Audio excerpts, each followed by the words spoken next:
सपा के गढ़ में निरहुआ फिर सेंध लगाने के लिए तैयार। बीजेपी ने फिर एक बार निरहुआ पर ही लगाया अपना दांव। आजमगढ़ में अब अखिलेश के दलित प्रत्याशी से होगा सामना। समाजवादी पार्टी का गढ़ आजमगढ़, जहां की अभी तक तो जिम्मेदारी खुद अखिलेश यादव संभाले हुए थे, लेकिन करहल से उन्होंने विधानसभा का चुनाव क्या जीता, सांसदी के ऊपर विधायकी को चुन लिया। इतना क्या कम था आजमगढ़ की जनता को नाराज करने के लिए कि उसके बाद परिवार से चुनाव में किसी को ना उतार कर एक दलित प्रत्याशी को मैदान में उतार दिया, वो भी तब जब डिंपल के आजमगढ़ से चुनाव लड़ने के कयास थे। लेकिन डिंपल को टिकट न देकर शुक्रवार को समाजवादी पार्टी ने सुशील आनंद को उम्मीदवार बना दिया है। और जब शुक्रवार को सपा ने अपने उम्मीदवार की घोषणा कर दी, तो फिर बीजेपी ने भी एक बार फिर निरहुआ को यहां पर अपनी किस्मत आजमाने का मौका दिया है।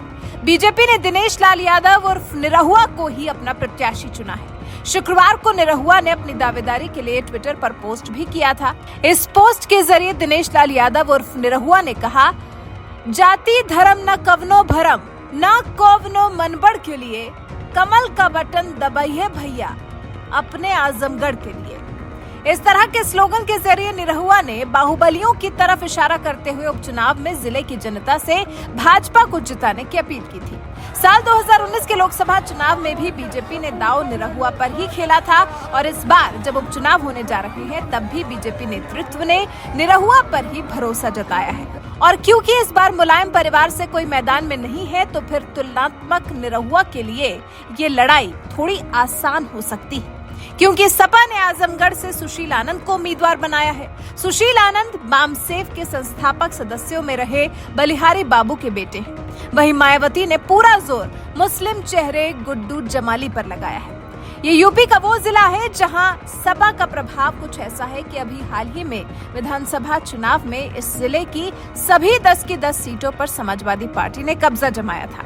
आजमगढ़ के अलावा आजम खान के विधायकी को चुनने से खाली हुई रामपुर लोकसभा सीट पर भी उपचुनाव होना है। इसके लिए हालांकि सपा ने अभी तक किसी के नाम का ऐलान नहीं किया है, लेकिन बीजेपी ने तो रामपुर लोकसभा उपचुनाव के लिए भी अपना प्रत्याशी चुन लिया है। रामपुर से, जो कि आजम खान और सपा का गढ़ है, वहां बीजेपी ने घनश्याम लोधी को मौका दिया है। अब देखते हैं कि सपा अपने प्रत्याशी के नाम का ऐलान कब तक करती है, क्योंकि चुनाव आयोग की तरफ से जारी निर्देश के तहत रामपुर और आजमगढ़ उपचुनाव के लिए नामांकन करने की आखिरी तारीख 6 जून है। ऐसे में उम्मीदवार तय करने के लिए काफी कम समय ही बचा है। बीजेपी ने अपने उम्मीदवार के नाम को फाइनल कर अपनी रणनीति साफ कर दी है।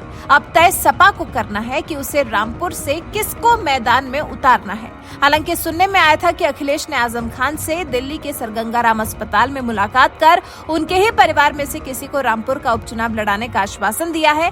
लोकसभा उपचुनाव का मतदान 23 जून को होना है। रिजल्ट 26 जून को घोषित किया जाएगा। और अब जब दोनों सीटों के लिए बीजेपी ने प्रत्याशी के नाम का ऐलान कर ही दिया है, तो अब लोकसभा उपचुनाव को लेकर यूपी में गहमा गहमी की स्थिति बनने लगी है। वैसे आपको क्या लगता है, किसके हाथ में जाएगा ये चुनाव? इस पर क्या कहते हैं आप? कमेंट कर हमें अपनी राय जरूर बताएं।